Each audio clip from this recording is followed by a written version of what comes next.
Greetings, a special welcome to all of you who are here already with me. It's always a pleasure, Dominicans and strangers alike, to be in your company each and every Saturday from about the 6 o'clock hour. Off the bat, let me apologize to those of you out there who are waiting from 6 o'clock. But in my neck of the wood, that is Cochrane, where I'm located at this time, 6 o'clock was no carry in terms of power in my area, and so I chose to send out a notice to you guys out there, just alerting you guys of that fact. But about 6:30 there, about power came back, and so I normally have these programs locked down in terms of preparation from Friday. So once power was back in my area, and then I said, you know something, I don't want this information to pile up or pile on. So let me just come on and, do what I normally do with us each and every Saturday. But tonight we're starting from 7 o'clock, and I promised you guys you'll get your full 2 hours program. So, nothing to be alarmed, nothing to be worried about. Tonight in particular, people, in terms of information, we are basically going to continue from where we left last week. All right, remember I showed you guys a pretty peak last week, and I said I will be sort of tying that picture to our today's reality in Dominica, and so we'll be continuing from there. And after we are done with that conversation, then we are going to swing right into the aspect of the reporting on Dominica's CBI program, that is the Citizen by Investment program. All right, we have heard a lot, we have been reading a lot of that program of late by the OCCRP, that is the group that calls themselves the organization that is against crime and corruption. All right, so they did a report, and they put that report. They did that report as a special project, that is. So that is why they are called the OCCRP. All right, Dominicans. So that is it in a nutshell for us in terms of conversations tonight. I hope that you guys are well. I hope that you guys are, just make yourself comfortable at this time. We're in tune for a very interesting 2-hour program. All right. As I normally do, I normally like to touch some of you by name as we move on. So let me just do that now as we get the program off the ground, as it were. Everlasting Peter, you're there. Lafoy Julian, Griffo Daniel, Bernadette Myla, Marshall Lawrence, Everlasting Peter, I call you already. Carol Fontaine, Cassandra Del Sol, Natalie Sun Win, you're also there. Mel D, Honey B, Telemac. Wow, what a name right there. Mel D, Honey B, Telemac. You're watching, good evening to you. As it's first time I'm seeing that name popped up here. So we always have first time viewers and first time listeners. All those of you who are there for the very first time, thank you very much. We also have John Jules Roy Valda, Linda Mulcair Harris, Dadrick Gordon, Kamisha George Antoine, Josie Smith, yes, Royston Francis, Tizier Laros, Thaddeus James, good evening. I, Dominic, Alex Joseph, Steve Palfreman, yes, that's that. Steve Palfreman, good evening. Jaina, good evening to you. Janitha Coffee, Indira Telemac, Rosie Isles, Carol Olivachi Bruni, Reed Don, Sherlene, right? No, not Sherlene, sorry, Sherilyn, Rui, Alistair Irish, Antoine George, Joan Talbot, Claudette Durand, Roxas Benoit JB, Deborah Isles, Carol Dodds, Elizabeth Benjamin, Gemma Daniel, Stephanie John Baptist, Niski Alfred, Adeline Shillingford is writing here. Greetings from London, UK. Blessings to you, Lofty. So happy you're alive. We are looking forward to another great program, great expectations. Thaddeus James is saying that he's locked. Maureen Joseph, Janet Damier, Ethel Bellot Joseph, Deb Prince, Teresa, Susanna Rule, you're also there. Ramona St. Rose, Mary Jasso, yes, Carl T. Ice Maroney. Justina James is saying hi. Joe Benjamin saying good evening as well. Patricia Fontaine, Louis Francis, Selma, Louis, Joe Benjamin, his brother Zed Lloyd. Good evening to you, bro. Stephanie John Baptist, I think I called you already. Maury Jules, Joseph Parilon is saying that he's here. Georgine Maxwell, Miska, Ismail, Gina, David, Dory Drago, Nickel Samuel, Davaline Dupini, Cecilia, Bedminister, John Alfred, Cecilia, Bedminister as well, Tak. We also have here Rudolph Marie, Yusika Isles, Jennifer Militon, yes, yes. We also have Romancine Richie, Bernice Cothy.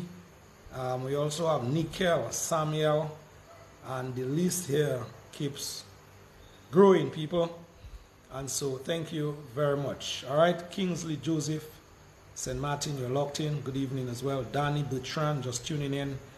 Blanc, Denise, Rosie, Nadine, Carol, Jules, Matthew. Good evening to all of you here, folks. As I always say, folks, if I don't call your name, it's not that I don't want to, but in the interest of time, we have to move on. It's already just about quarter past the hour of 7 o'clock. All right, Dominicans, just before I go into the conversation, the two conversations primarily that I told you guys of earlier, I want to shout out a young lady in the Mont Prosper area.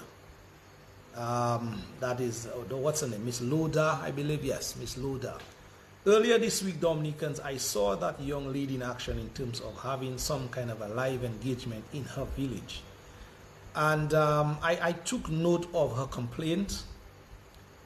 And I think that what she did in terms of bringing to the fore something that existed for some time, I think it is noteworthy. And that is where I'm asking all Dominicans, those of us who are suffering in one way, shape, or form, we need to speak up.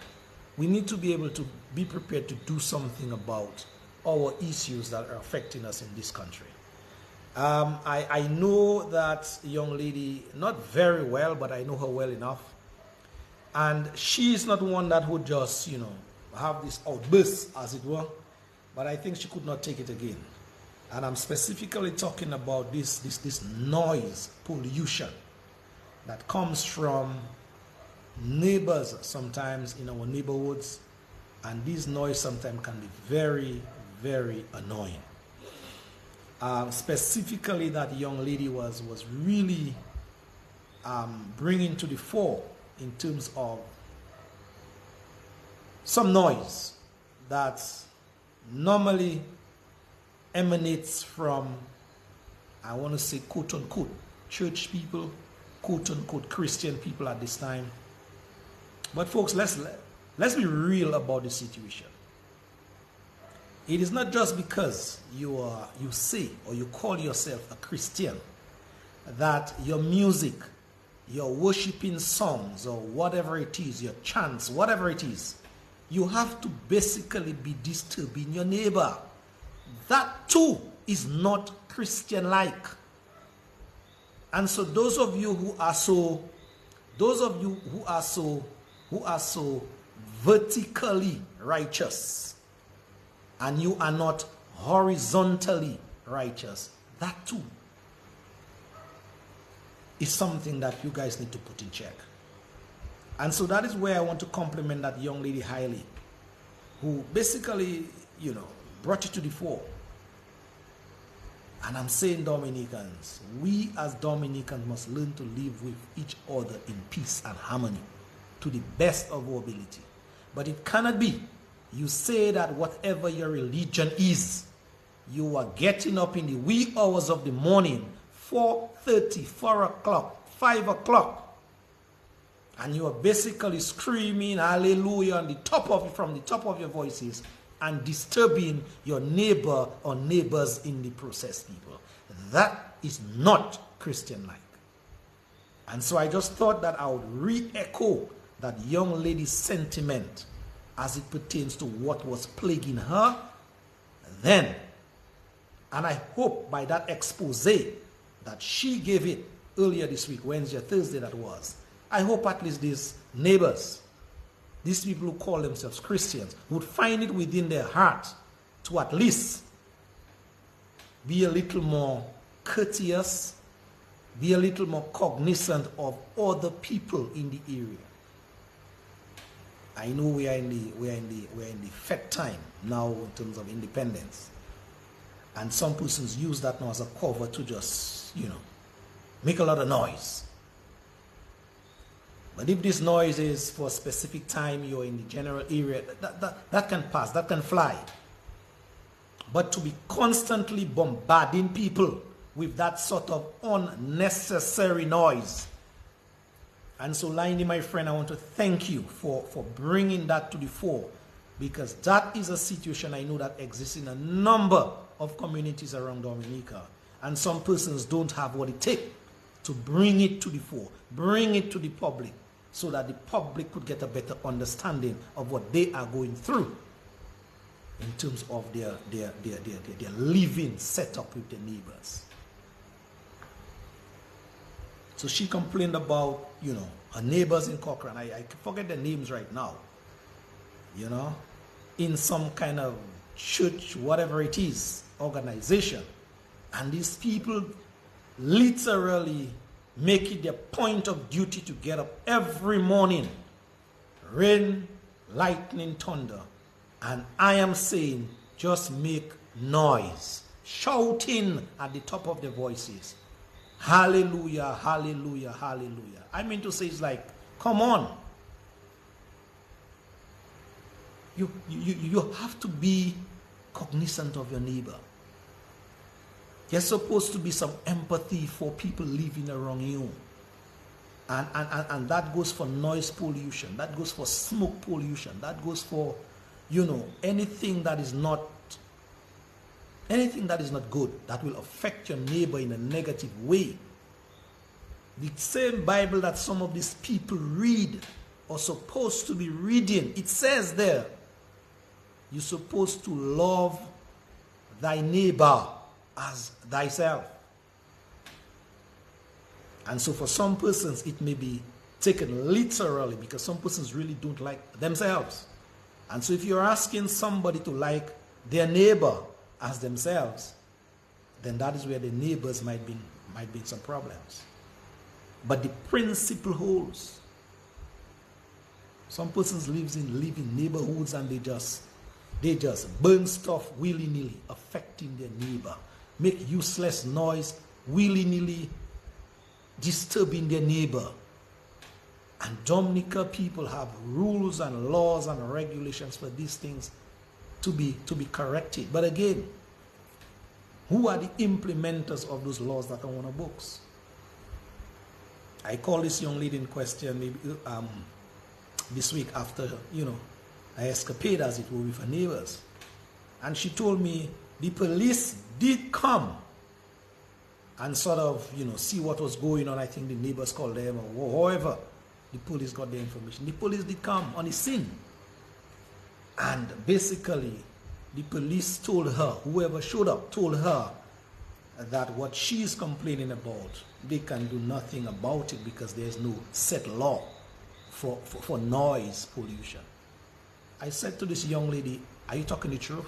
That is what policemen told you? She told me, yes, Mr. Lofty. Instantaneously, I just picked up my phone and Googled Noise Abatement Act in Dominica. It came up.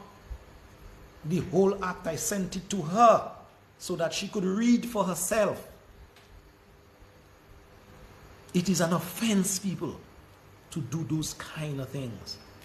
So if you have police coming at your door, not even wanting to acquaint themselves with laws of that nature, what country are we living in, people? What country are we living in? There's a time you can start, and there's certainly time you have to stop, you have to cease. And being a nuisance in the neighborhood, there is a law or laws against that. You can be punished. It is you know. So I just said that, you know, from a human, you know, human to human perspective, I would just start with that. So folks, let us be each other's keeper in that department. All right? And I really now don't want to take it a notch up by attacking anybody's religion. But people, if that is a practice or a common practice in any religion, that religious group, these religious people needs to go back to the drawing board in terms of reading their Bible so that they could understand and apply the principles therein. And I'm being told that religion in particular, whatever the name is, that is done in a number of communities in Dominica. So that young lady spoke about Mont Prosper happening, you know, willy-nilly. Some other persons under the life said that was happening somewhere else by the same people in the name of religion. I can tell you for a fact, 5 o'clock, 4:30 in the morning in the Warner area, that normally happens there as well, by that same religious sect, that same religious grouping. And so folks, I am just saying, it cannot be that you're serving your God and in the process you are disturbing your neighbor in the process in an inhumane fashion. It cannot be.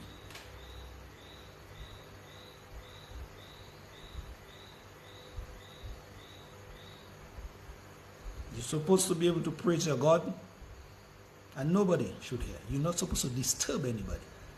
If you're doing an outdoor service, an open air, whatever it is, that is fine. But you cannot, as a religious people, be getting up every morning at 4:30, 5 o'clock and screaming at the top of your voice. You don't know if somebody's sick in their home. You don't know if the people have children, babies, elderlies. That's annoying. And I have to meet this pastor in particular and tell him as it is. It cannot continue to happen. That is insane. In the name of religion. If you guys' God is deaf, then you need to seek another God. I can tell you that.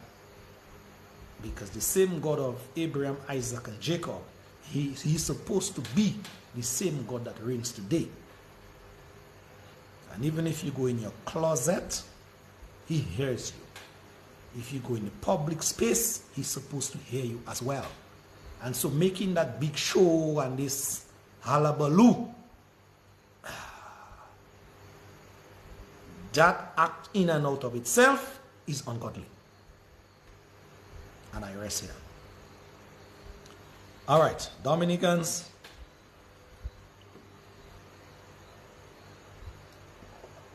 I ended last week with a picture that I showed you guys. Let me just pull up that picture so that we can attend to that picture and move on. All right? Yeah, I think that is the peak. Yeah, let me just pan my camera on that PC so you guys could see. Where's that? Yes. Yeah, right here. Remember this picture last week, people?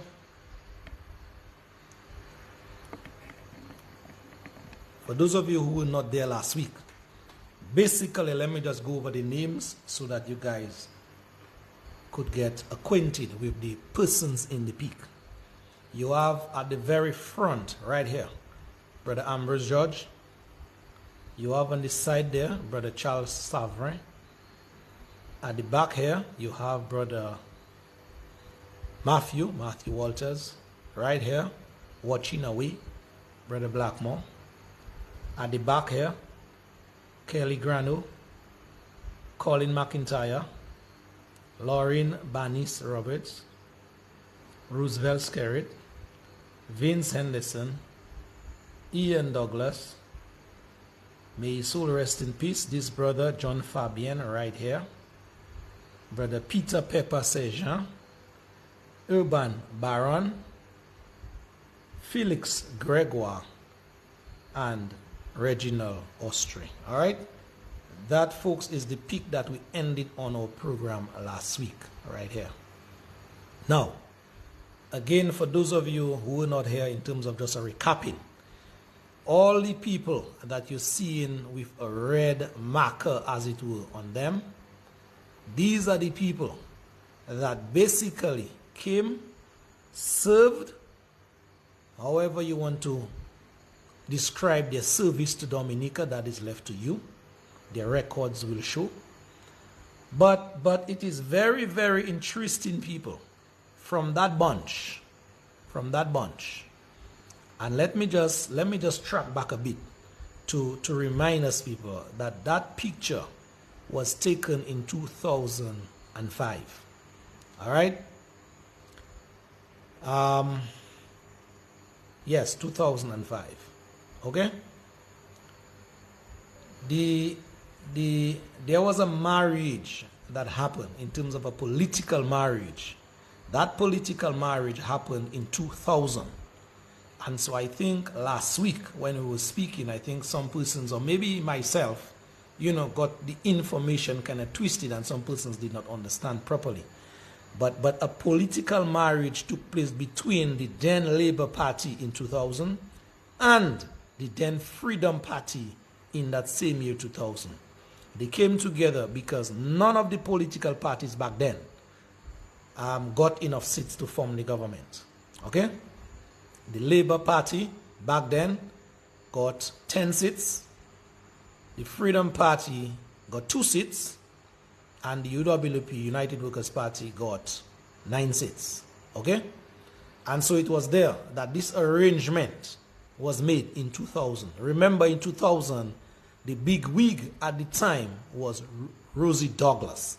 Rosie Douglas basically came and won the election on a corruption ticket. I hope you guys can remember that very well. Up till now, there are still no proof or facts of what Rosie and his team told the Dominican public about corruption in 2000 elections. So that is still out. The jury, as it were, is still out on that. But Rosie came, Rosie died, Pierre Charles took over. If you notice, you're not seeing none of these gentlemen here in that photo. Neither Rosie nor Pierre Charles, because Rosie came, served as Prime Minister for 8 months, and for some strange reason, he found his demise. Pierre Charles took over, and for some very strange reasons as well, Pierre Charles too found his demise. And so as a result of that, this brother here, Roosevelt Skerrit, basically took the reins of power after the death of Pierre Charles as leader of this Dominica Labour Party. All right? Good. Charles Savre that you see here was one of the main architects in terms of he selling out the freedom's cause to the Labour Party. Okay? Charles Savre have his legacy that he lived by, so we don't need to pounce on Charles Savre tonight in terms of information. We all know what Charles Savre stood for. We all know the man Charles Angelo Savre, and so you be the better judge as to what this brother did and how he did. But we continue on.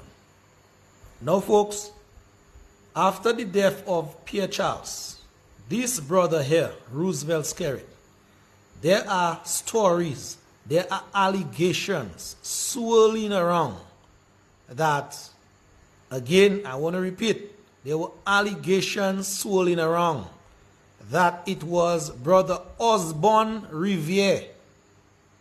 Okay? Osborne Riviere.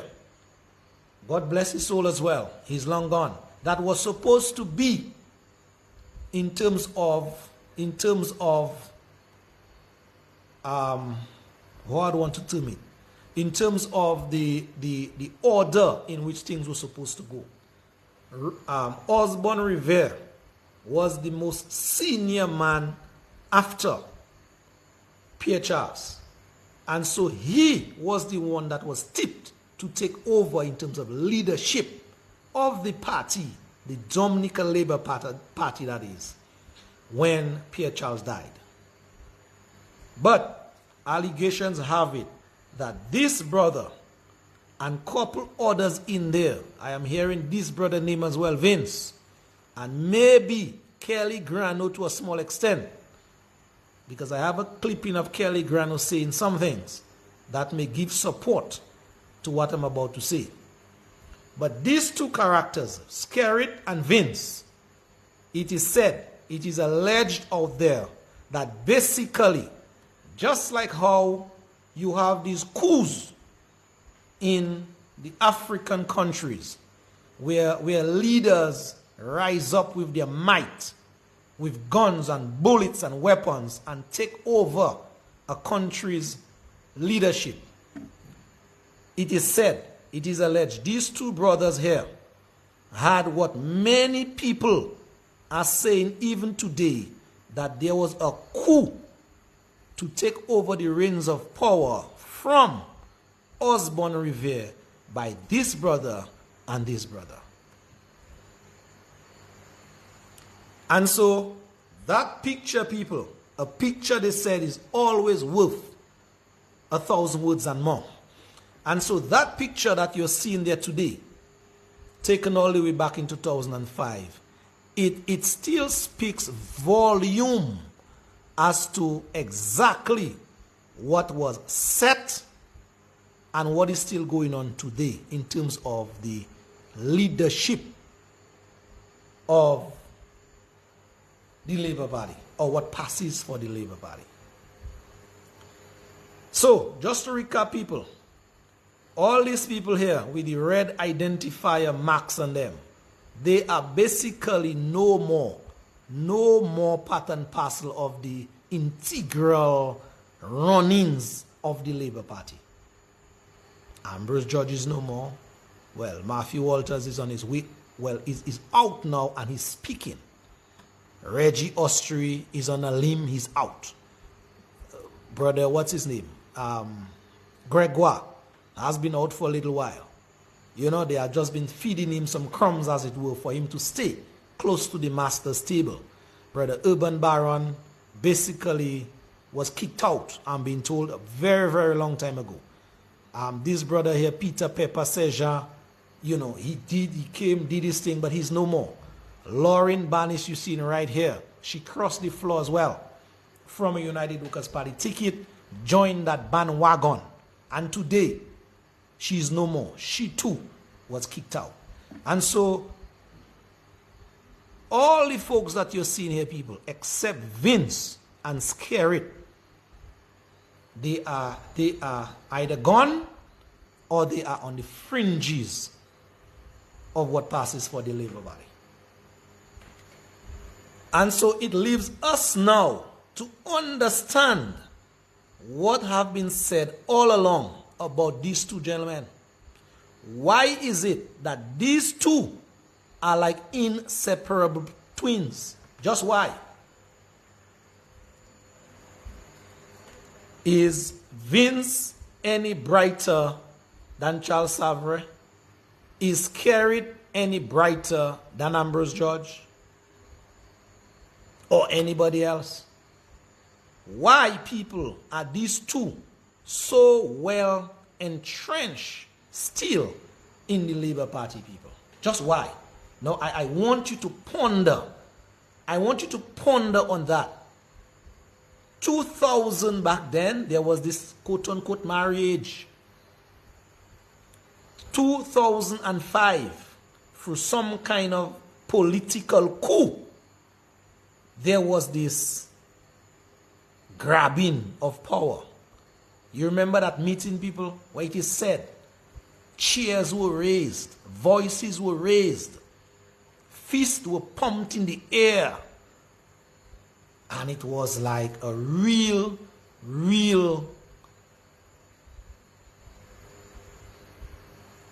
hustle.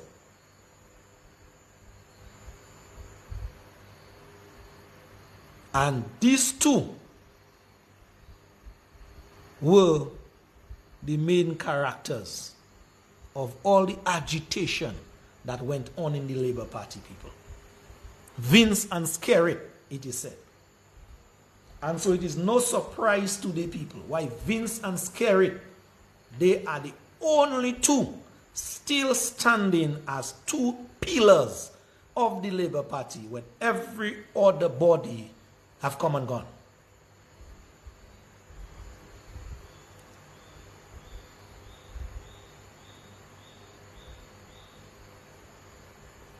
I take a pause, people, because I want that to sink in. Vince is now Minister of Foreign Affairs or whatever he is, in charge of geothermal. Skerrit released an empty bag, an empty purse to Brother Irving McIntyre. But he is still the one calling the shots. Among all these big men before and women before, and now, well, what I can see, they have some toddlers struggling along with. And so things have gotten from bad to worse. Claudette Durand Blackmore is still there, but Blackmore is not there as vintage Blackmore. Remember, Blackmore too was discarded in 2019.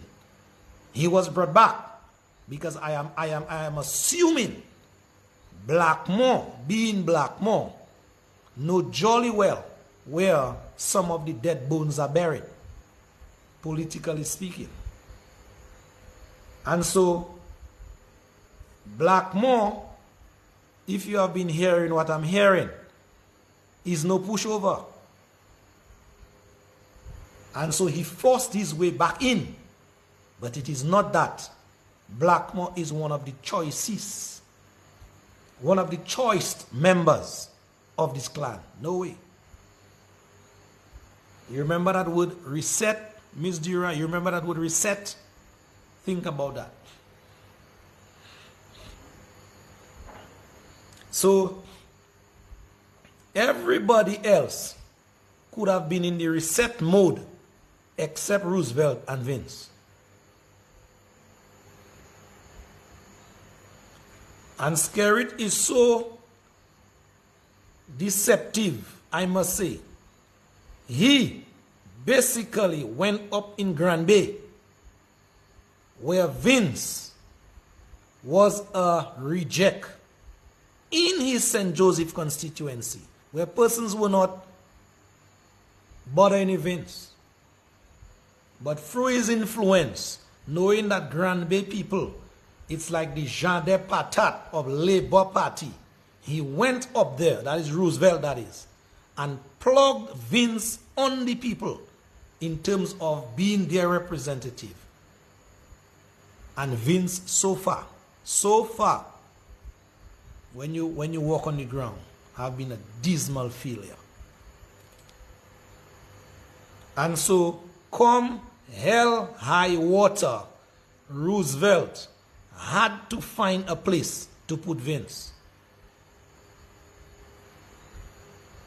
Why didn't he find a place for a man like, a woman like, what's her name here, Lauren? Why didn't he find a place for Ambrose? Why didn't he find a place for Peter Sejean? Because the initial plot, these guys were not part of the initial plot.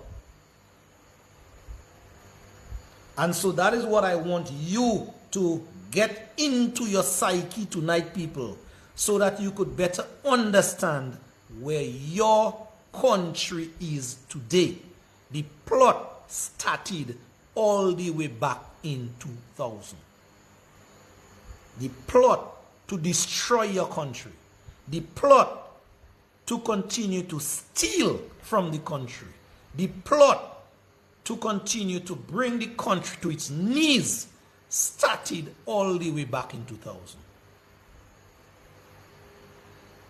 Remember, people, Cabral Douglas, son of the late Rosie Douglas, came on a program last week or 2 weeks ago, and he said, Cabral said, I am quoting Cabral now, that Rosie Douglas told him just before his unfortunate and mysterious passing that these two brothers, Roosevelt and Vince, what he had to do, that is Rosie, that is, to get these guys to run on the Dominican Labour Party ticket. He had to pay them. That is what Cabral said. I'm quoting Cabral now. Words of Rosie Douglas. He had to pay Roosevelt, pay Vince to run.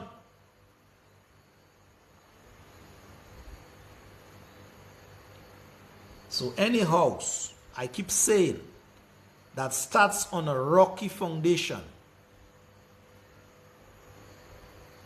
you will see that crookedness when you put the final nail or screw in the capping. So this Labour Party started on a very rocky foundation, whereby Rosie said to his son Cabral, and I want to think he told that to many other people, he had to pay these two, pay them, Lanjachesh, to run. When they didn't have their, as we say in Dominica, their lapo bonda, they didn't have shite. In hindsight, I am saying Rosie Douglas failed the Dominican public. He failed the Dominican people. Because knowing a man like Rosie, the champion for which he stood for, up till the point of his death, Rosie made a cardinal mistake by even inviting Vince and Skerritt to be part of that clan, where he even had to end up paying them to run. I am saying that. And if Rosie was alive today, I would tell that to him in his face. Well, if he is alive today, maybe these two would be nowhere in office today, because Rosie would have most likely gotten rid of them. But as fate would have it, in my mind, Rosie Douglas made a fundamental mistake by having Vince and Skerritt in particular looking upon them to be representatives. Trust me. Because anytime you have to pay somebody money to do something for country in terms of service, you're already on the wrong footing, my friend.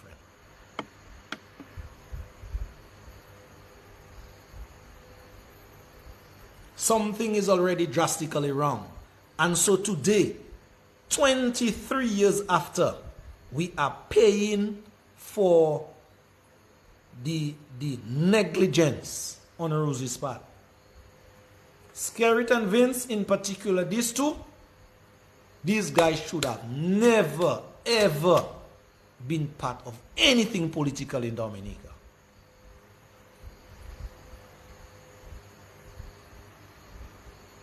Today, 23 years after, we are suffering.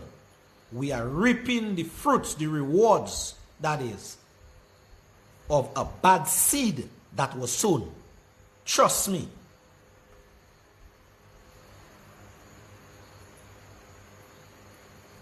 These guys had nothing good in terms of representation of people. Nothing.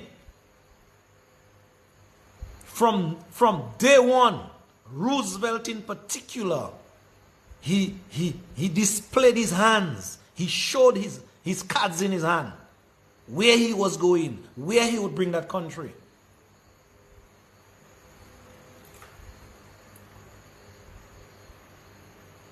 These guys, Cabral said, put tremendous pressure on Rosie Douglas. A matter of fact, Cabral said, I'm quoting Cabral now. Sorry. These guys were planning to leave Labour Party and cross the floor to UWP so that UWP could form the government. That is the kind of treacherous behavior these brothers exposed then, and you are seeing it still today in more magnified form. So UWP had 9 seats. So if he and Vince had moved across, bam, Rosie out.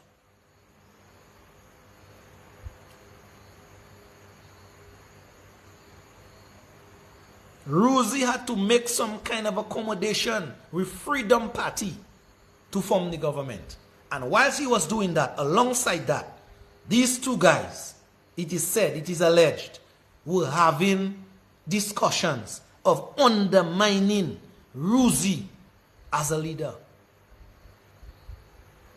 And so Dominicans, you guys need to know your quote-unquote leaders of today. You need to know. They promised to mash up Labour Party. And today, when you hear them talk about Labour Party, it's like Labour Party to them. They want you to think, after sliced bread, there's nothing better than the so-called Labour Party that they're in charge of. But ask them what they wanted to do to that same Labour Party how many years ago. Ask them.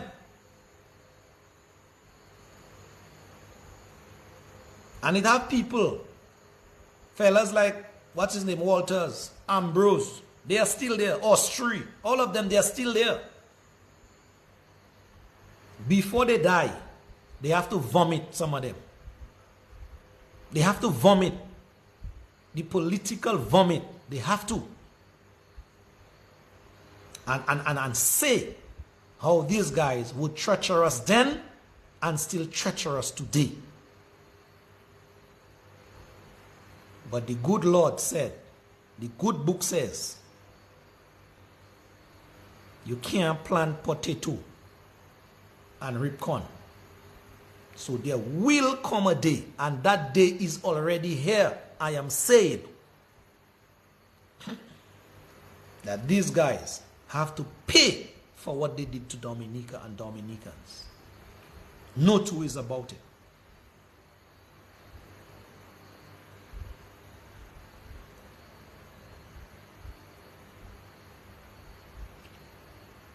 And it's not only Rosie Douglas they bad played, you know. Pierre Charles as well suffered a similar fate with these brothers. Always have the man under pressure. Because why? They wanted ministerial position. It's like to them, they're whatever working with whoever alongside the way were not good enough for them. So from day one, you can see these guys' intentions were not right, people. And we have to call it for what it is. These guys are rogues and they are scoundrels. Dressed in jacket and ties. Roosevelt left Pierre Charles' administration as Minister of Education, I believe then. Went across to China and had talks with the Chinese government. And Pierre Charles knew nothing. What do you call that, people? What do you term that?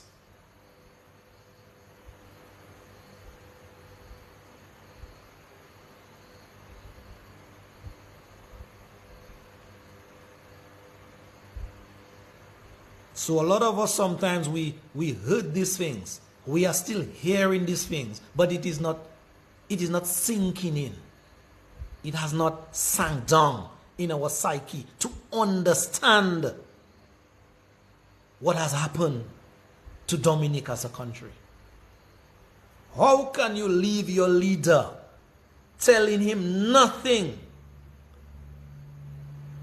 and move across and go and talk to Chinese, a delegation of Chinese, in Barbados to cut diplomatic ties with them. Who does that?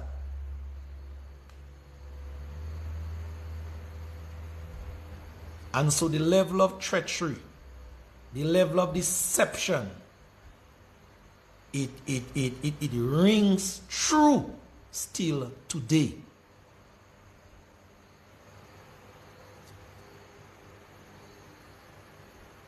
And so in my mind, I guess some people put political power over and above their conscience and what is good.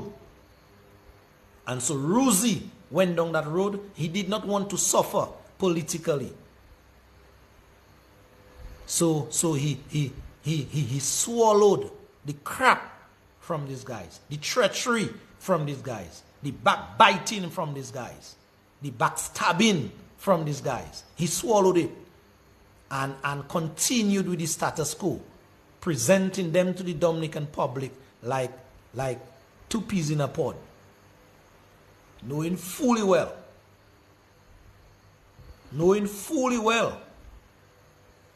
that they were not two peas in a pod. So Ruzi heard. Pierre Charles as well heard. Trust me. Pierre Charles should have fired Roosevelt Skerrit forthwith. Give him his matching papers. Forthwith.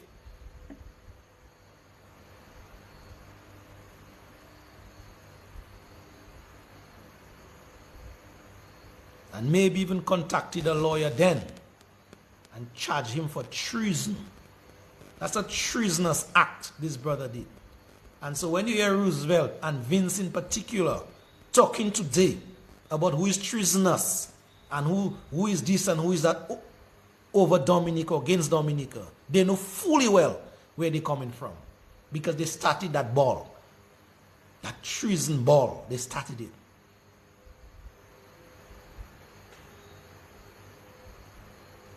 And so that is the connection, people, that from last week I wanted us to make as a people as to that photo. That photo, it is very, very, very important. And so I want to thank the person who sent me that photo in memory, or to remind me, rather, of what went on then.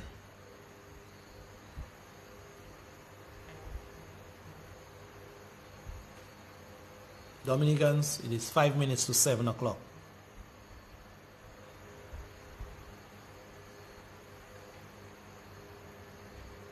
And to 7 o'clock, we must change gear to go into the OCCRP reporting on Dominica. So whilst you still take a look at this photo, let me see if I can scan for some comments, because I cherish what you say each and every time. You think it's me, says Lofty dear, I guess his little ministers, yeah, should teach Roosevelt and lesson, or I want to think you want to say a lesson across the floor. Well, that is if these little ministers, as you say, you think it's me, have that in them.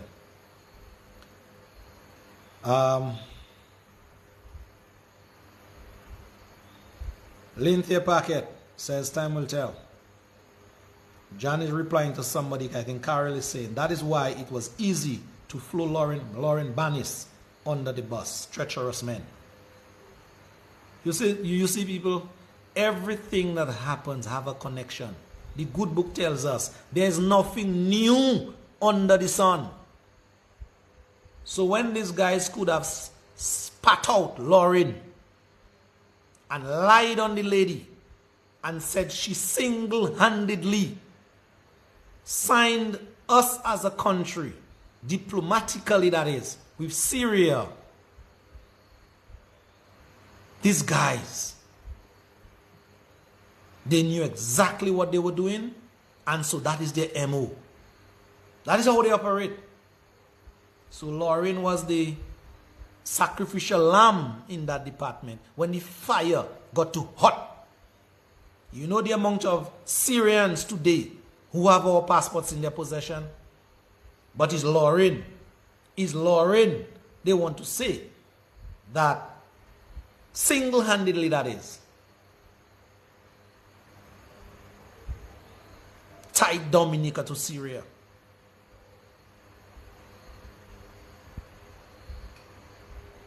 I hope that Lauren still have the gall. I was going to say balls, but she's a woman. I hope she still have the gall or the gumption to have Roosevelt and company answer to what they did her in a court of law and let the facts drop where it may. Because what I'm hearing, if what I'm hearing is true, that case is by no means over. Unbreakable Corin Codrington Daly says, every time I hear or see the name of the hospital, it annoys me. Carol Fontaine writes, that is why it was so easy. Okay, I think I read that one already. Sorry. Mali Ostri writes, who bought the tickets, sorry, to go to Barbados?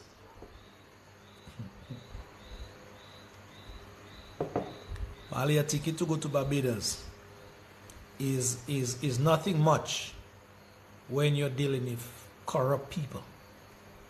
All right, it's nothing much. Okay? I don't know for sure who bought the tickets, but I know they went. Margel Duran said, John, you're right, but not me though, as to what you're responding to. Margel, then that is something I have to find out.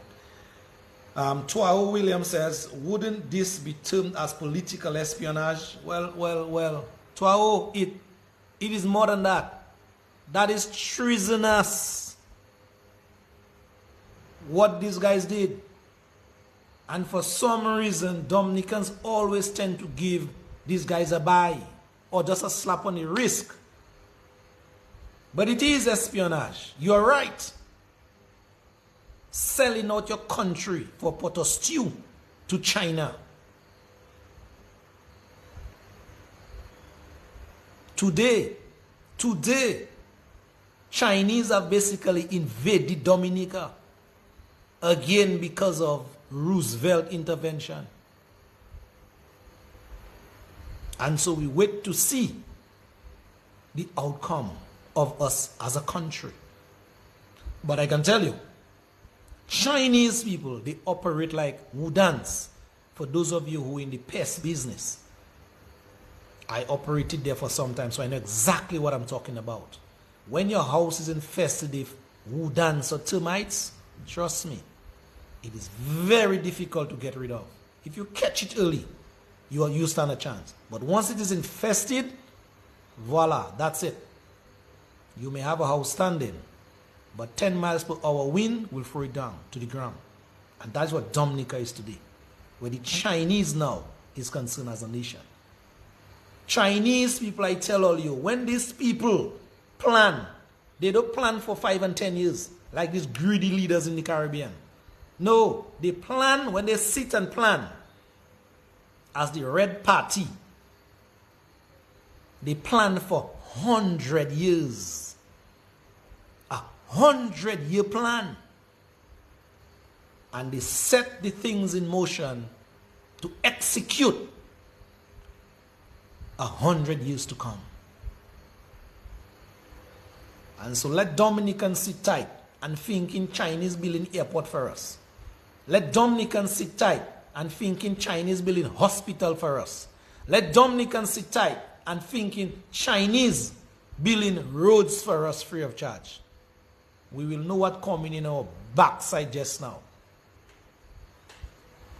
Up till now, we don't know as a people what Roosevelt signed in the Chinese. We don't know. That is a level of madness. We don't know. But we there. We there clapping, some of us. We there clapping. We are clapping our children away. That's what we are doing. We are clapping our country away. That's what we are doing. The Chinese are here, and I am saying to us, unless something drastic happens, They are here to stay. Roosevelt told you, when all you destroying the country, it's not he all you destroying. And he know what he means by that. When he single-handedly keeps destroying Dominica over and over, he will be in a bunker hiding somewhere. Let's continue on, people, in the interest of time.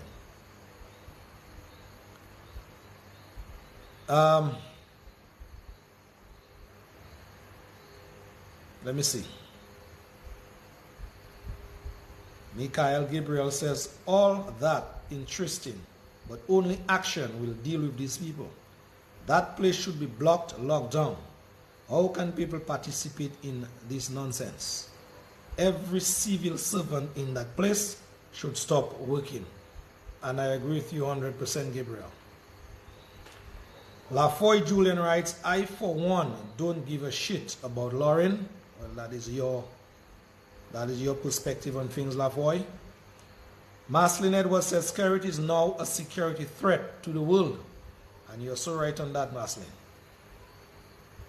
Because what this brother is doing single-handedly for passports, it is basically putting the world's security now under pressure. As they say, time is longer than twine. Adeline Schilling for the rights. No one knows what is in the MOU. That's the Memorandum of Understanding. Maybe we are sold to China already. Who knows? Only scared. Williams come back and write, China in Dominica is recolonization. Who knows that they put indigenous Dominicans back onto plantations? This is no joke either. Kingdom Citizen writes, imagine Mr. became PM when I was 14 and I'm now 33 and Mr. still there. Kingdom Citizen, you see what you said there? I think I had a whole expose on that already. And you're so right. That is a very critical point that you made there. In that 23 years of that, the country needs a change, my God. 15 years and more of scary. Dominica needs a change. So if you were 20 when Roosevelt took over by a coup, as it were, as per his people inside there saying, today, 15 years later, you are 35. You are no longer that, nice young spring chicken moving around. Your knees are starting to knock already. And he's still there. And he said it right. He wants to be there till 2050. And the way he's going, if he is not stopped by whatever means necessary, like MLK said, and what's his name? This brother. Name just doesn't come to mind now. One of my mentors.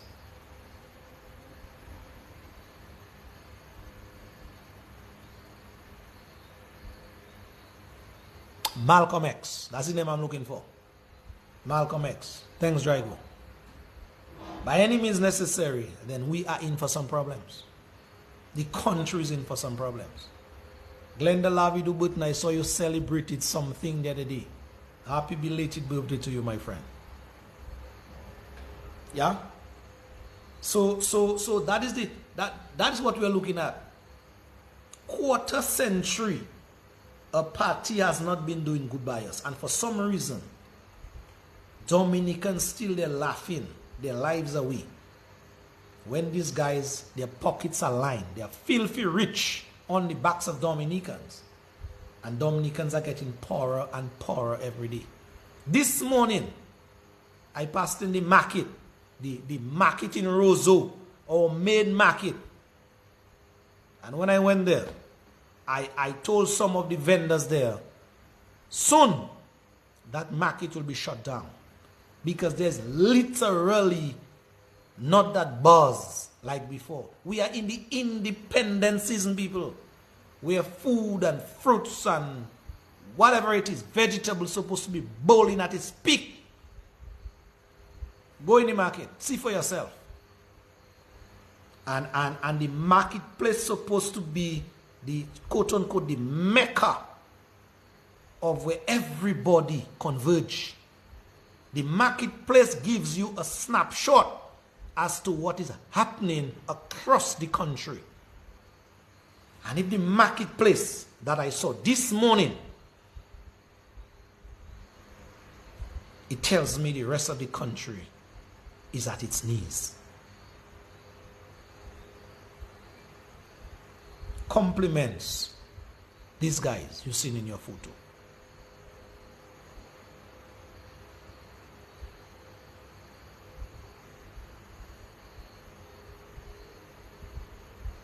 Austria, you see Austria? Austria, you see Austria there? Austria, Mila, Austria. I took my eyes one morning and I saw Austria in a GA vehicle, a black GA vehicle, offloading, how they call those peppers? Bell peppers, to a supermarket in Roseau. I will leave the supermarket name out for now.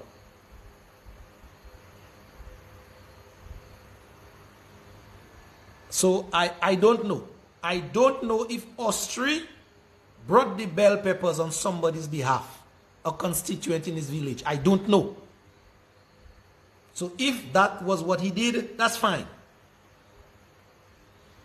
But I saw him, Austria, bringing into a supermarket from behind his GA vehicle, government-owned vehicle, a crate of bell peppers. What is a minister? What is a minister doing if that is the case? I'm just saying if now. Planting bell peppers, a minister of government then, and supplying a supermarket in Roseau. Just why?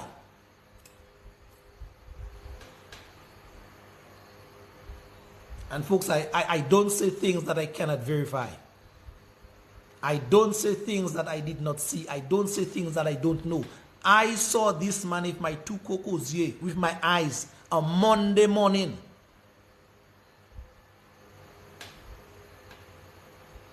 And so, the tagline of the Labour Party was then. It was then. All shall eat. But it seems as if of late, it has turned on its head. And this some shall eat all. Nothing for Dominicans.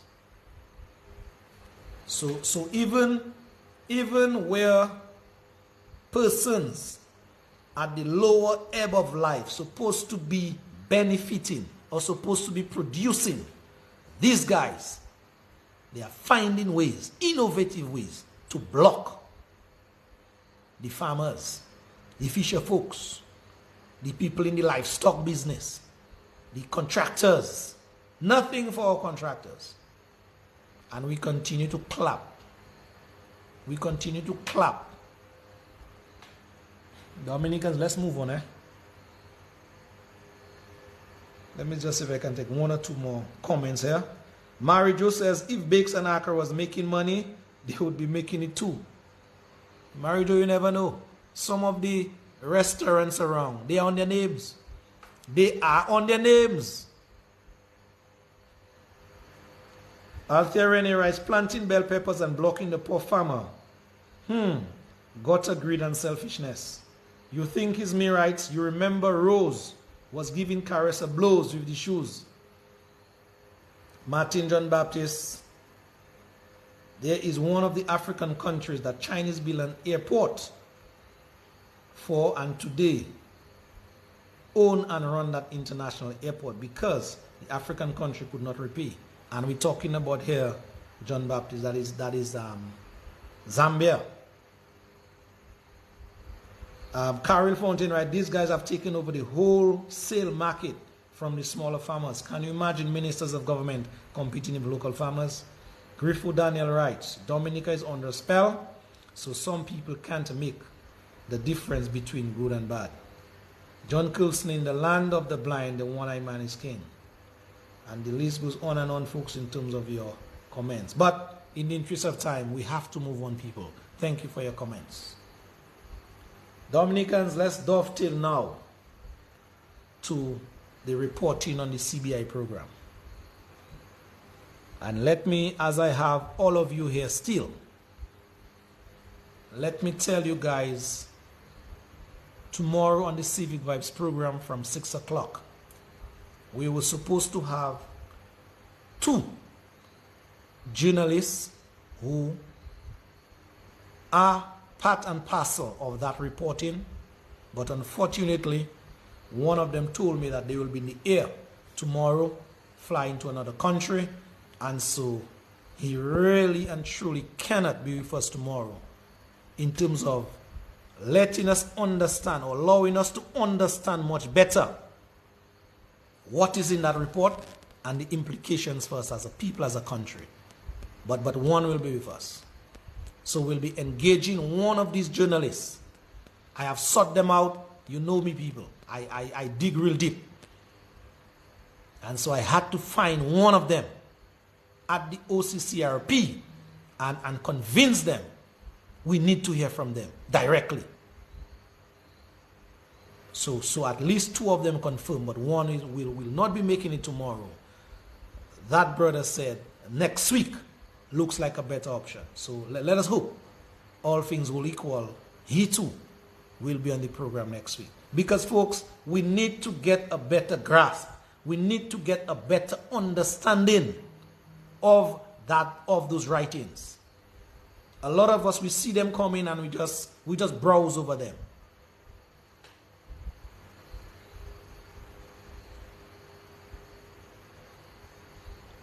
But we need to understand, because these people, they did not just write. They did not just want to write.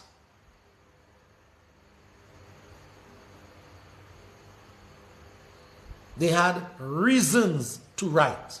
And so that is why they wrote. And we need to take their writing serious.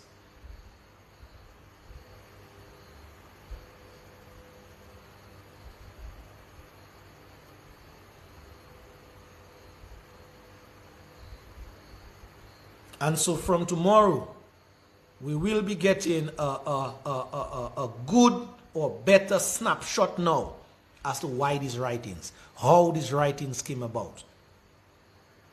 We'll be going in the belly of the beast, as it were, to try to get from these people just why. What is happening in Dominica that they are seeing out there on the world stage that we in Dominica should be concerned. And these journalists, they are not 2x4 journalists, people. These people have worked for years based on what I know, based on the information I got, and based on me just making contact. Years. Some of them, when you see their credentials, they are grown men, grown women in that field. And so these people, they will not just come and put their credibility on the line and write about Dominica as a country. No.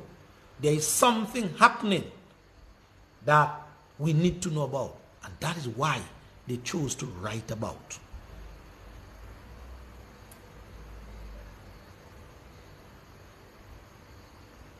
And so far, people, Roosevelt Skerritt normally say, and his cabal normally say, we like to, how you call it?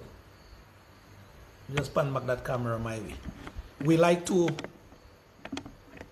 wash our clothes out there. Wash our dirty linens out there. It is not Dominicans washing clothes now. It is international people washing Dominicans' clothes. Yeah?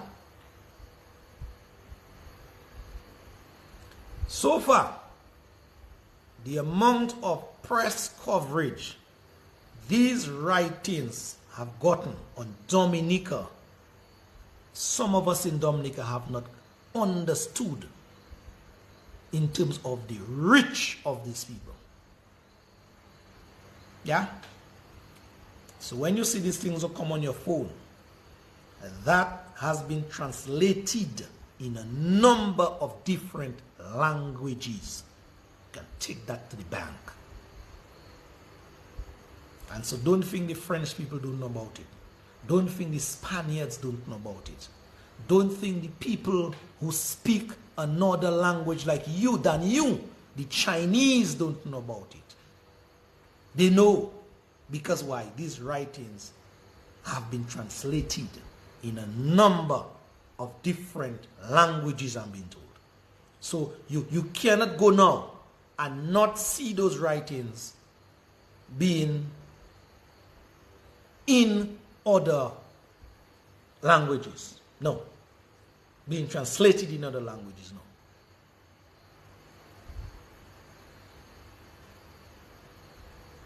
So that alone should already alert us as to the implications for us as a country. So it is no longer Dominica in this little Caribbean chain and, you know, we doing our thing and the Antigua don't know. No. It's global.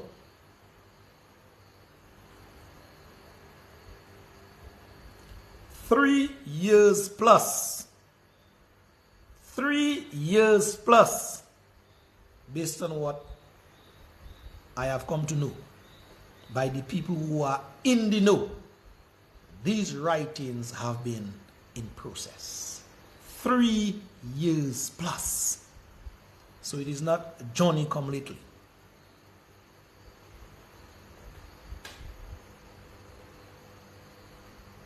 When the Guardian have it, when all tabloids have it, when Yahoo have it, when everybody have it, Forbes have it, everybody have it, and they are now understanding better from these factual writings what is happening in this little dust, this speck of dust in the region. So Dominicans, you guys thought that the United Kingdom just got up one morning and imposed visa restrictions on us. No.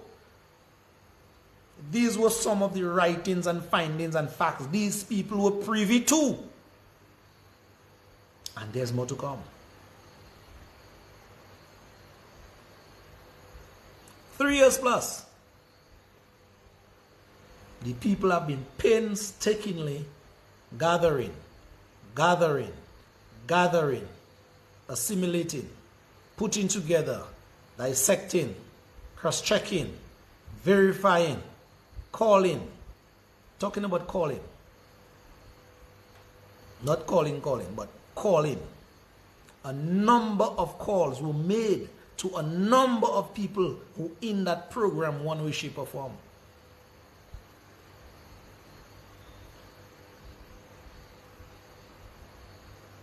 And their calls will not return. Because they know the calls will not return. Why? They knew it wasn't these Dolly House journalists that we have in Dominica, some of them, that wanted answers. Oh, Mr. Prime Minister, you slept last night. No.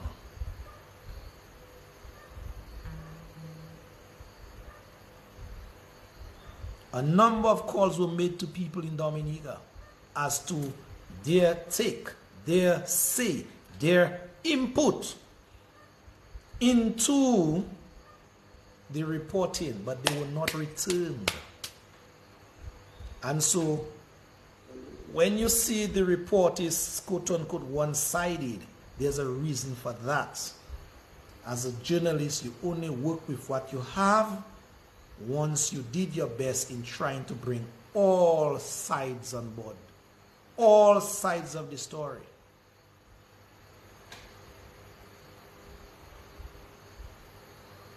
So that is why I told one of the journalists in Dominica when he spoke to me, ask Brother PM, how many calls did he return when he was called on a number of times by these reporters.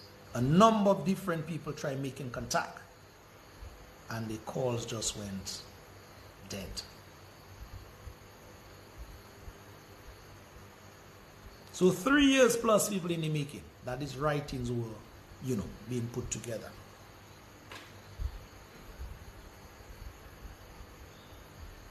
And so when you see, thank God for technology, because I'm being told these people, they didn't even have to step foot in Dominica to get the information that they needed.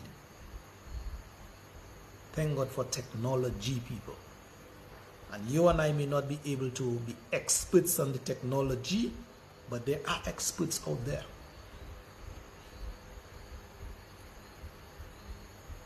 There are experts out there.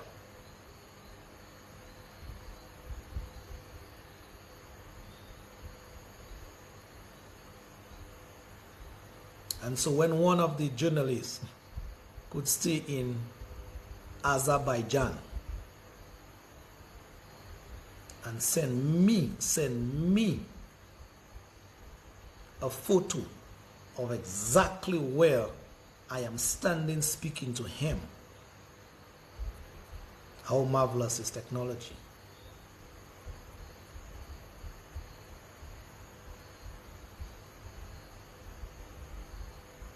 And so the government in Dominica would want us to believe that all the buildings, all the palatial mansions, all the embassies, everything that they have in Dominica,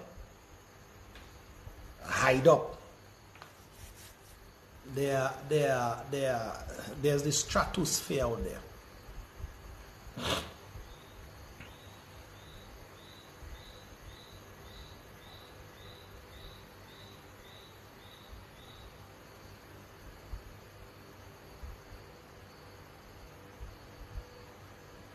Some of us, we cannot walk, we cannot move. If we forget our cell phones at our home, our day crash. But you see this little port tab we carry there, people on us? I don't want to scare us, but that is a sellout. Every 10 seconds, that cell phone gives your location as a pinpoint where technology is concerned, so you can hide.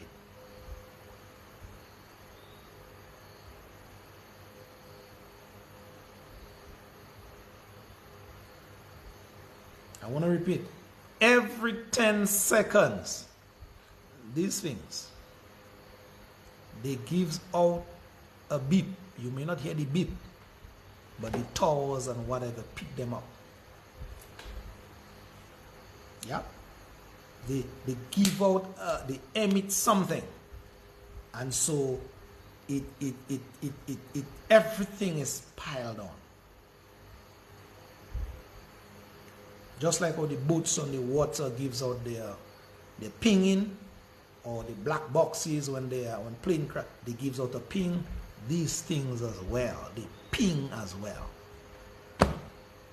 So, not returning a call, Roosevelt, it doesn't mean that these people don't know or don't have the answers at their fingertips. They just want your side of the story.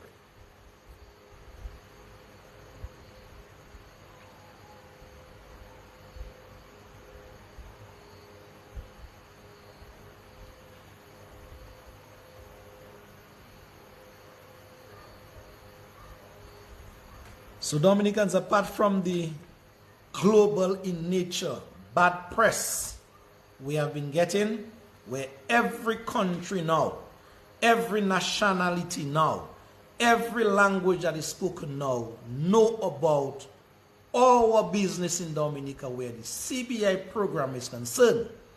Coupled to that, I can tell you, we now, as a people, the document that we call our passport, it was getting the little scrutiny already, but it now going to be further scrutiny on us as Dominicans.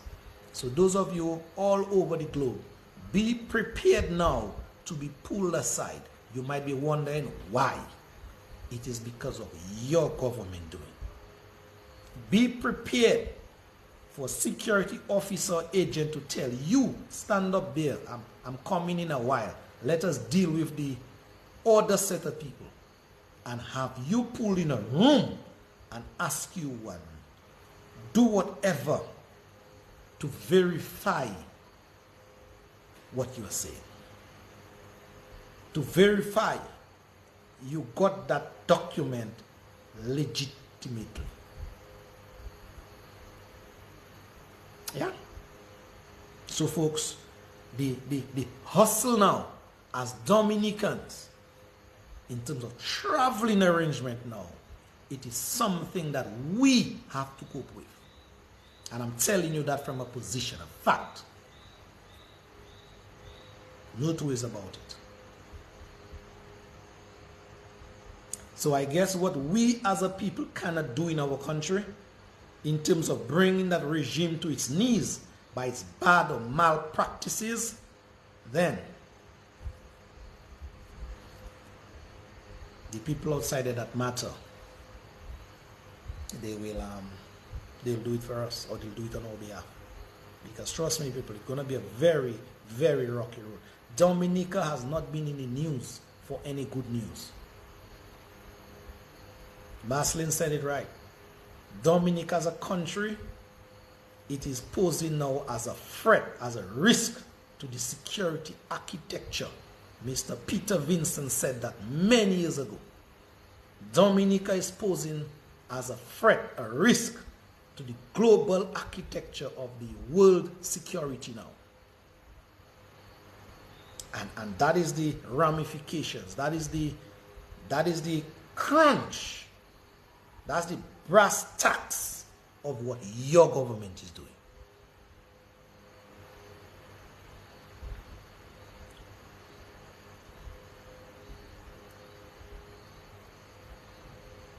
When you have all these people lined up, have our passports out there, and some of these people are not, they are not good. Some of them, they are not good.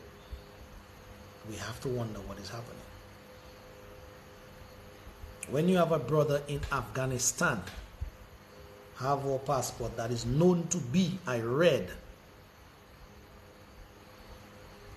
dealing with or is charged with human rights abuses, you have to wonder what is happening in the Afghan government. When you have a man that was second or third in command to Saddam Hussein, deceased, next in line as Chemical Ali, where he was in charge of the torture chamber, the gas chamber. When you have a man like that with Dominica's document, you are in for something, people. And the only reason why some of these people want these documents, because they cannot travel, they cannot move, they cannot escape on their own document of nationality. That's the only reason why some of them want it. Is to move around and not be detected. But trust me, not even that will save them now. Because these passports, they are like, how you call it? Papers that just need to go in the litter bin where these security people is concerned.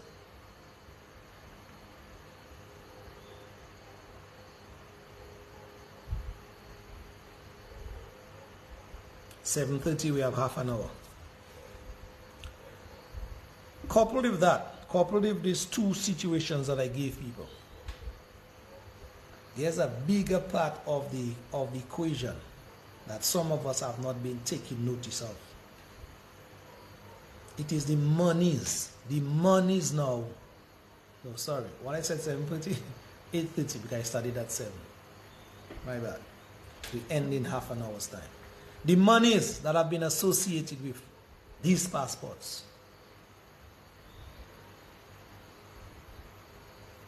Yeah? We in Dominica have not been seeing these monies. We don't know about these monies.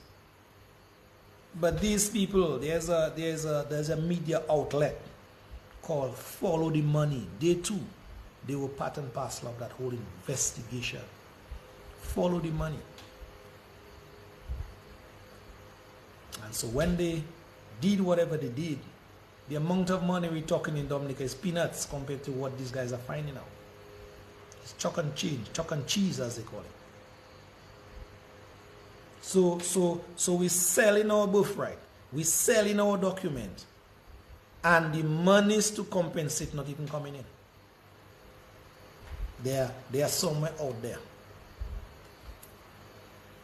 I did a check in Antigua last week. I did a check in St. Kitts and Nevis. I did a check in St. Lucia. I did a check in Grenada. Well, St. Vincent out of that. None of these countries that I call, they have their CBI program or CIP program, and it is handled. Their monies are being handled by outside agents or non-nationals. No. None. So what is so peculiar? What is so strange about Dominica that Dominicans cannot bank and account for our monies? What is it? Our monies cannot be in our treasury in Dominica. Why is it? It has to be out there. So since 2014, Ambrose George, when he was acting Prime Minister then, went to Parliament, put together some SRNO that basically set up that whole CBI program, hiding of the funds out there. And so they say now, what they're doing is law. It is legal.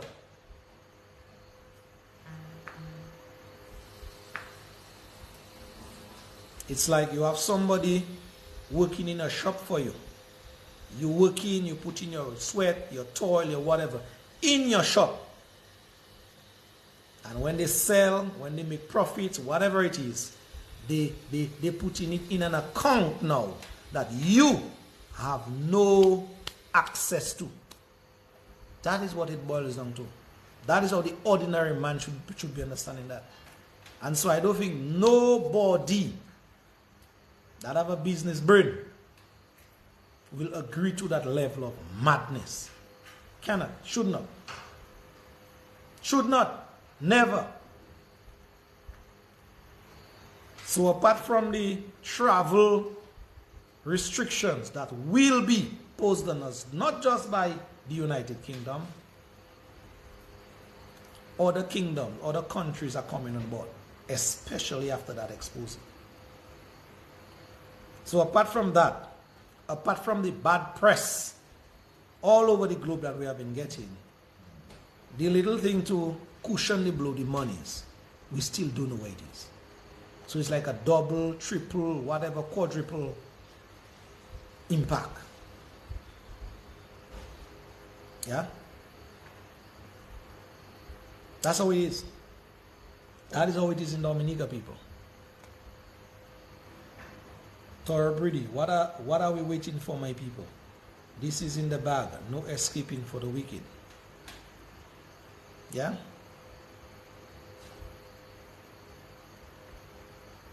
So folks, tomorrow, God's will, most likely, we will be getting much more. I cannot tell you what these people did.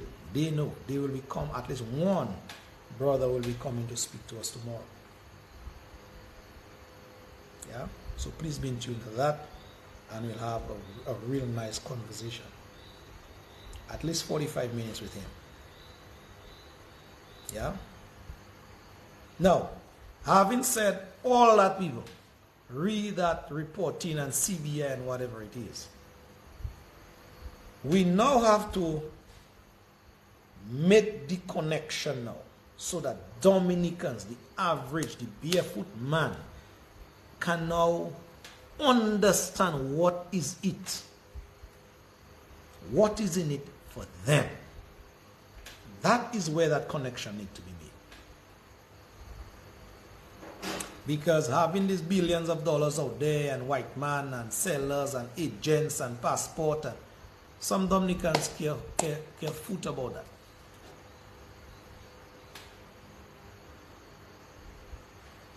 But the connection must be made so that the ordinary man can understand where they fit now in that equation, in that corrupt equation, and be prepared to do something about it.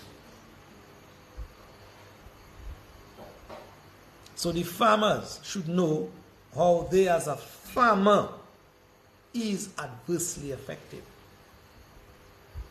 The school children should understand they are school children now, they will be adults tomorrow. How are they being impacted now and into the future with that Ponzi scheme? Our healthcare workers should be able to fit in that puzzle now and understand the lack of medication, the lack of Medicare, the lack then at the hospital. It is tied up in that mess. The NEP workers, they should understand when they have to wait 15 days, 20 days before they get paid, past due. They have to understand that is part of the mess. We cannot have all the monies outside there and NEP workers, $800 a month, have to be struggling. No. And so that is where it matters, people. When you go in the grocery shop to buy and you really need something, but you have to put it down because the monies cannot stretch to meet it. That is what you have to understand about that CBI program.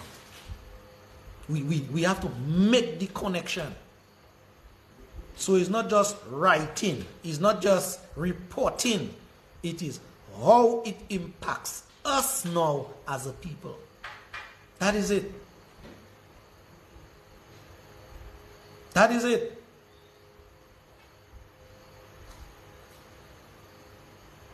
When after 20-something years, our salary in Dominica is still at what?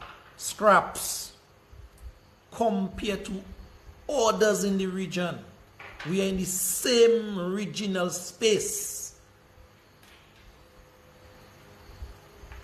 Dominicans I know can produce much better than some people.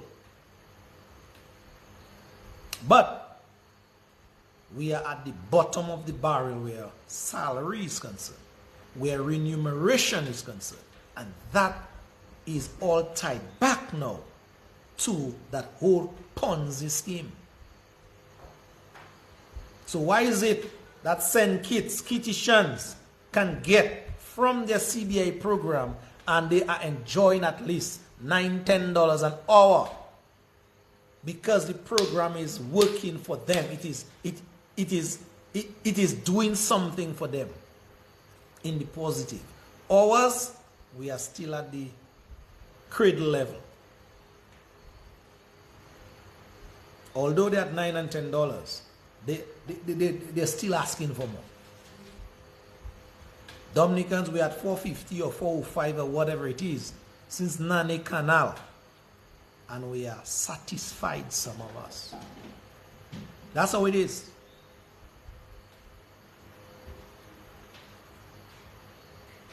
Do you know the kind of struggle that people have to go through to make ends meet in Dominica?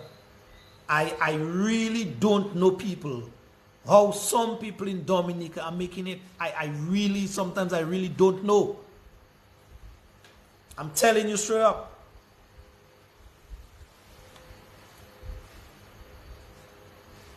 I'm not a passport seller, so I'm not rich. But I will not put myself in the category of a pauper. Trust me. And I am feeling the pinch in my pocket at times. Sometimes I have to juxtapose what bill I pay first and what bill I pay second for me to stay afloat. And so sometimes I really have to try to understand how some Dominicans are making it, my friends. And so if we cannot come together have a common understanding around our situation and be ready to deal with that. We are not ready yet. We are not ready as yet, people, because all of us feel in the pinch. Can you think of anybody now in Dominica, apart from the cronies, apart from those, the crumbs are falling from the quote-unquote master's table today, have at least 5,000 EC in the bank saved?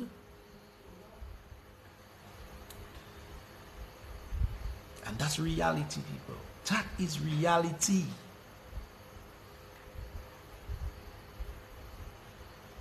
Can anybody just get up one morning and decide, you know something, let me go to St. Lucia to shop or have a holiday?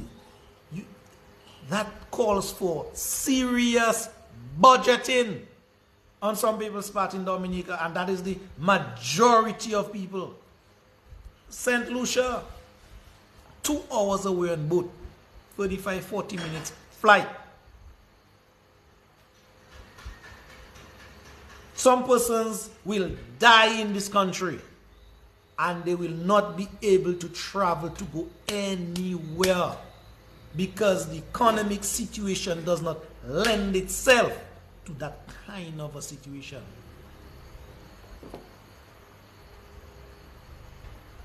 And that's the reality. Young people in this country, young people. Why do you think some young people are just there? They are just there. Every pan that bit, they go, because that is all there is. When you talk to some young people, there's very little hope and scope. Very little. And so it is said, the idle mind, when you're not working, the devil, that's his playground. So some of these young people can do better. I must accept that. I must accept that. They can do better. Compliments to my friend like Petra Carbon. But Petra Carbon again is out of Dominica. So the opportunities are there. She's taking advantage of it as a young person, a young CEO. Dominicans can do much better, but the opportunity is not there to do better. And so 10 o'clock in the morning, prime time, you have young guys pull up on a block by the road with a sack posh in front of them, trying to sell a little something to make ends meet.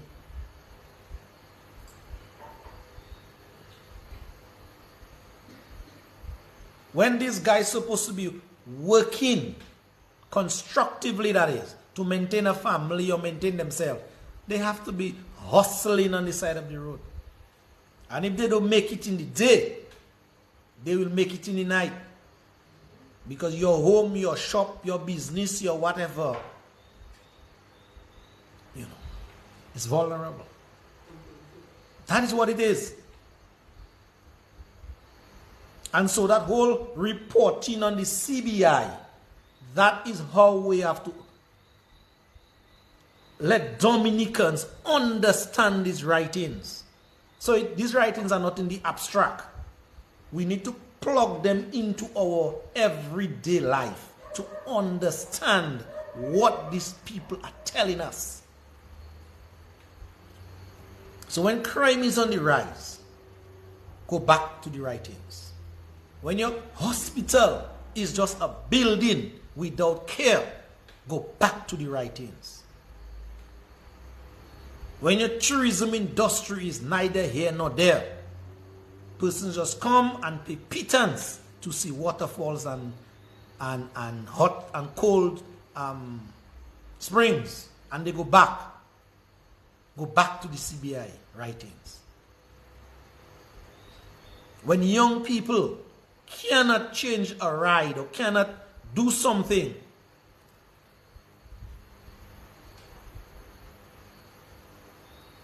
They cannot go back to the CBI. When there's very little opportunities, go back to the CBI.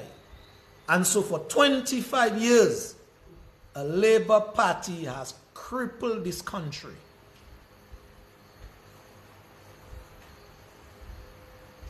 And so when your brother Roosevelt was hugging shoulders and rubbing shoulders with men like Chavez and all these leftist leaders, where the countries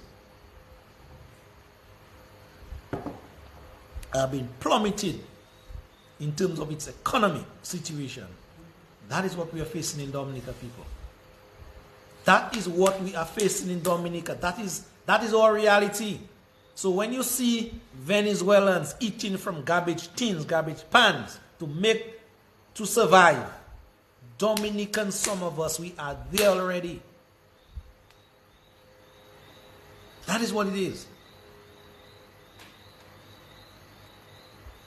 Yeah, that's what it is, people. And so I don't know how else can I tell it to us. You have Roosevelt's carried billion now as we speak. Well, I heard somebody put some injunction on it. I passed in Mondaniel area today. I received no activity there. Another mansion. He's living in one $70,000. We paid for what a lot of people say is his house. A lot of people say it's his house. But we are paying $70,000. You know what $70,000 could do in an economy like that in Dominica, people? Some people have to take $20,000 loan to go by, to live by, to make ends meet. We are paying a man $70,000 every month to live in what many people say is his house. That's the reality. He's living in one, costing the taxpayers. He's now building another one adjacent to it.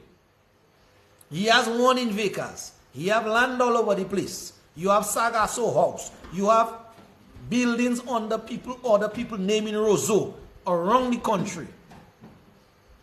I don't know what else we're waiting for. I don't know what else we're waiting for. That's what it is in the country. That's the reality of Dominica's situation in the country, people. And so some of us, we just there clapping. What we clapping, we don't even know what we're clapping. We're clapping away our future. Dominicans, it is time for us to rise. Let us rise, people. Another was telling somebody last evening, yours truly, I cannot just sit by and stomach those things in Dominica. I cannot. My conscience will not allow that. So some of you, I know some of you pray for me and everything. That's fine. But people, I cannot. That is not part of my DNA. To see a people, my people suffering like that, 25 years on, and play like a soul as if I do see, I do hear now.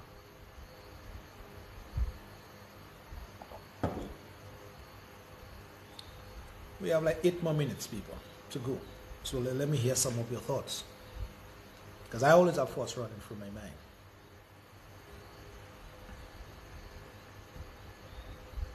It is sad, Dominicans, but I know we can do it. We have done it already, we can do it again. Right about now, Dominica needs a new vibe, a new energy, a new something new to give all people hope. Give all people hope. Yeah, we need that. We need that. We need a new something. We are just there like stagnated water, doing nothing. It is sad but true. We have basically, like some animals, taken our situation and camouflage ourselves in it. So right now, our situation and ourselves kind of blending is one. Just like how what the iguanas do. they're in a green atmosphere. They, you know, they take that upon themselves. They go in a brown area, they take that upon themselves. So we just blend in. It's time for us to blend out.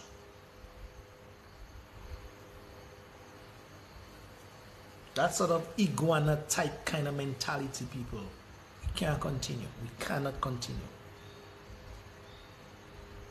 And so Dominicans, we can do it together. We can do it together as a people. And so I want to thank, in winding up, I want to thank each and every one of you for, staying the course. Stay in the course. And when you meet me outside there, Lofty, I'm listening, Lofty, this good, Lofty. Thank you for that. But we have to go past that. We have to go past that, people. There has to be that. We have to lift ourselves. Trust me. And I am ready, I am willing to be part, I am ready to work with anybody to help in that department. So all is not lost, Dominicans. All is not lost. All is not lost. All right? All is not lost. I still believe in my people. I still believe in us as a people, doing it together. I still believe in us as a people, pulling it together. Trust me. Yep. So that's how it is. That's we just have to do it. We just have to do it. So Dominicans overseas, Dominicans here. I see Rosie Felix popping across the screen now and then. Rosie, you are a real Rose. You are a real gem in that department. All right. Let us continue together to work it. Because folks, when we read about dictators and dictatorships, we just read about them in the abstract.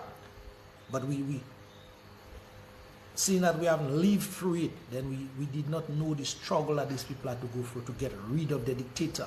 We are now going through our own dictatorship. So let us do what we have to do to get rid of that dictator. End of story. It cannot continue like that, people. Dominica is going through its own dictatorship now. I have no issues about that in my mind. And I'm waiting to see. I'm waiting to see the day that we can bring everything together. We will have our differences, yes. But for country's sake, let us do it together. Unity, it is said, doesn't really necessarily mean uniformity. So we can unite, still have our differences, but for country's sake, we can do it. So people, I just want to thank you.